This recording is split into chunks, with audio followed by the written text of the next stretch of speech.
Concedido, vereadora. Obrigada, presidente. Boa tarde a todos, boa tarde ao público que nos assiste aqui no plenário, boa tarde a todos os colegas vereadores que estão presentes aqui na tarde de hoje. Pessoal, vamos conversar sobre alguns assuntos que não são dos mais simples, né? Primeiro que dia 20 nós comemoramos, ou marcamos, que eu acho que é uma palavra melhor, o Dia da Consciência Negra. E o Dia da Consciência Negra, gente, define tudo o que nós somos e tudo o que nós podemos ser. É um dia que fala de dívidas que são históricas, que todos nós temos para com as pessoas negras, que não eram escravas, que estavam de forma altiva e independente em seus territórios e foram trazidas para o nosso país num processo de escravização e aqui sofreram todo tipo de desrespeito. Vale lembrar que o nosso país foi constituído pelo mito da miscigenação, em que a gente gosta de pensar que o povo brasileiro nasceu de uma mistura de pretos e brancos por amor. Mas cabe lembrar que muitas das vezes foi pelo estupro, pelo abuso, pelo desrespeito, especialmente as mulheres negras, que têm que ser sempre lembradas nesse espaço de luta. Cabe dizer também que nós somos herdeiros e que nós herdamos muitas coisas de valor, inclusive pessoas de valor do povo negro. Machado de Assis é descendente de escravos, Maria Firmina, Carolina de Jesus, Conceição Evaristo, Gilberto Gil, Benedita da Silva, Milton Nascimento, nossas maiores pérolas e preciosidades, são herdeiros do povo que foi escravo aqui nesse país, que teve tanto sangue e tanto sofrimento. A gente tem que pedir desculpas para o povo negro, mas o pedido de desculpas não pode ser apenas oral, não pode ser apenas falado, tem que vir através de política pública, tem que vir através de mecanismos que permitam correção de dívidas históricas que nós temos com essas pessoas. Até o direito ao sobrenome foi tirado das pessoas negras. Quem é branco, descendente de europeu, às vezes consegue voltar 10 gerações na árvore genealógica, desenhar quem foi o seu tataravô, saber a sua história. E muitas das pessoas negras nem esse direito têm, porque até o passado delas foi roubado. A gente está vivendo um momento hoje em que a grande discussão em relação à igualdade racial é a revisão da lei de cotas. E eu não fui eleita deputada federal, fui eleita deputada estadual. Mas como deputada estadual, eu deixo o meu compromisso público de cobrar os deputados federais com ainda mais firmeza do que eu cobro como vereadora, para que eles se posicionem no momento de todas as votações que envolverem a lei de cotas pela permanência. Porque 10 anos, 11 anos de lei de cotas foi muito pouco para que as universidades sejam tingidas de gente, sejam tingidas de povo brasileiro. Não dá para a Universidade Federal de Minas Gerais, para a Federal de Ouro Preto, para a Federal de São João del Rei, para a Federal de Viçosa, isso para falar das mineiras, serem apenas caras europeias, brancas, louras. E o acesso à universidade e o acesso aos melhores concursos públicos e às melhores e mais bem pagas profissões está diretamente ligado à ascensão e à mobilidade social. Eu quero ver delegado preto, eu quero ver médica preta, eu quero ver as pessoas nos cargos mais altos e mais poderosos, negras, mostrando que eles têm capacidade de fazer tão ou melhor do que todas as pessoas brancas que por uma espiral de privilégios ocupavam esses lugares. E isso vai acontecer com a permanência da lei de cotas. A nível de Divinópolis, eu quero citar aqui a Catarina Laboré, grande guerreira da luta pelos direitos das pessoas pretas, e falar também do Mundi, que é o nosso movimento negro e que no ano passado recebeu emendas parlamentares do nosso mandato. Se eu não me engano, foi uma das primeiras vezes que eles receberam, não foi a primeira, mas uma das primeiras, e isso mostra que o nosso compromisso está muito além das palavras. O nosso compromisso é na ação para garantir igualdade racial.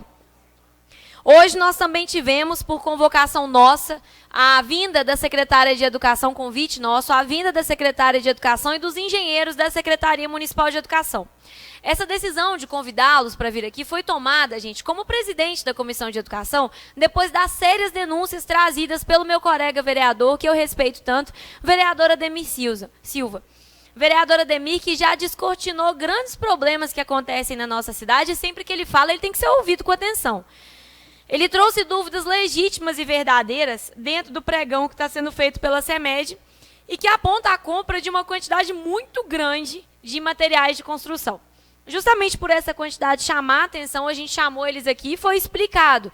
Pelo menos no meu caso, eu entendi e aceitei as explicações. Os vereadores terão seus momentos de fala para dizerem o que eles pensam da explicação. Mas parece que a ideia é ter apenas um catálogo disponível de produtos para serem comprados de forma mais rápida. E que no ano que vem, a reforma que vai ser feita são de 13 escolas e não de 52. Então é importante que todos vocês saibam disso, porque a função fiscalizatória dos vereadores, como eu digo sempre, é a principal. Mais importante que calçar a rua, viu, gente? É fiscalizar o orçamento público e o que está sendo feito nas secretarias. Também queria falar e parabenizar publicamente a Universidade Federal de São João del Rei, especialmente o campus de Divinópolis, porque essa semana, gente, a Universidade Federal de São João del Rei, que nós temos uma aqui, ela recebeu 2 prêmios gigantescos. Um foi um prêmio mundial. A universidade teve 16 pesquisadores citados na lista dos 10 mil maiores pesquisadores do Brasil e do mundo.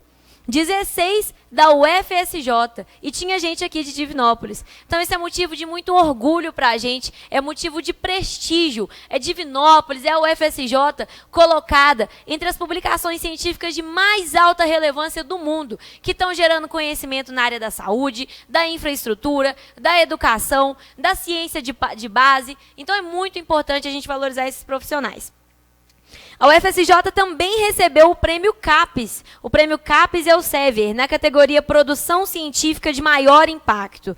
E as categorias analisadas para que a UFSJ recebesse esse prêmio, que também é nacional, foram o impacto da colaboração internacional, o crescimento da produção científica, a colaboração universidade-empresa, que é tão importante, né, para que as universidades estejam atentas ao que o mercado quer, a contribuição para a pesquisa de Covid-19, produção científica citada em políticas públicas e produção científica de maior impacto mundial. E a UFSJ foi vencedora. É um espetáculo para a gente, é motivo de muito orgulho. E eu imagino o que o pai e a mãe que tem um filho fazendo enfermagem na UFSJ, fazendo farmácia, fazendo bioquímica, fazendo medicina, deve pensar ouvindo um negócio desse. É motivo de muito orgulho para a gente. E eu, como ex-aluna da UFSJ, só posso deixar aqui meus parabéns e meu compromisso de apoiar a instituição. Como Universidade Federal, o envio de emendas é um pouco mais difícil, mas a gente vai ajudar fiscalizando a FAPEMIG, por exemplo, e garantindo que o recurso garantido lá na lei estadual vai chegar nos cofres das universidades. Lembrando que a Universidade Federal de São João del Rei se chama Dona Lindu, o nome da mãe do presidente eleito Luiz Inácio Lula da Silva, que não teve a oportunidade de ter um diploma universitário, mas garantiu isso para vários brasileiros, inclusive a mim. Também quero falar aqui, gente, sobre a UENG. Hoje, presidente, eu até vou precisar me sair durante a reunião, porque está acontecendo audiência pública na Câmara de João Molevade, e eu fui convidada como deputada eleita para participar sobre a situação do sucateamento da UENG. E a gente sabe que nós temos 19 unidades da UENG, né? E a unidade de Divinópolis tem passado por boas obras, mas não é isso que a gente vê pelo resto do estado. A unidade de Molevade está correndo o risco de fechar. Os vídeos que a gente assistiu são de arrepiar os cabelos. Livros encharcados, computadores molhados, prédio fechado por risco mesmo da estrutura ceder. É tudo muito sério. E mesmo quem não valoriza muito a educação, e a gente sabe que tem gente assim, pode entender que vale a pena proteger o nosso patrimônio. Porque a UENG é o nosso patrimônio, o prédio é patrimônio dos mineiros, então tem que ser protegido. Por último, gente, eu queria falar com uma coisa que eu acabei de ficar sabendo, que eu nem ia colocar no pronunciamento, mas eu vou colocar no 1 minuto e meio que me resta.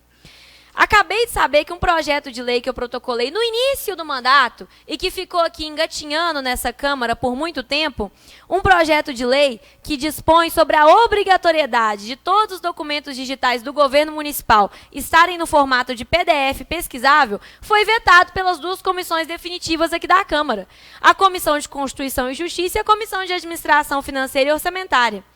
Eu gostaria de saber se os vereadores conhecem a Lei de Acesso à Informação de 2011. Porque na Lei de Acesso à Informação de 2011, no seu artigo 8º, ela fala com muita clareza que é importante que as informações do poder público devem possibilitar o acesso automatizado por sistemas externos em formatos abertos, estruturáveis e legíveis por máquina. Legíveis por máquina é ser um PDF pesquisável. Então, a gente está simplesmente cumprindo a lei. Cabe dizer que o Tribunal de Contas do Ceará e o Tribunal de Contas da Bahia, hoje, só aceitam documentos protocolados com PDF pesquisável. Porque isso aumenta a capacidade de fiscalização, isso aumenta a capacidade de ver mesmo, de escrutinar o documento e entender o que tem ali. E aí, sabe qual que é a justificativa das comissões? Incapacidade administrativa do poder público. Vocês sabem quanto que é o orçamento da Secretaria de Administração para 2022, gente? 18 milhões.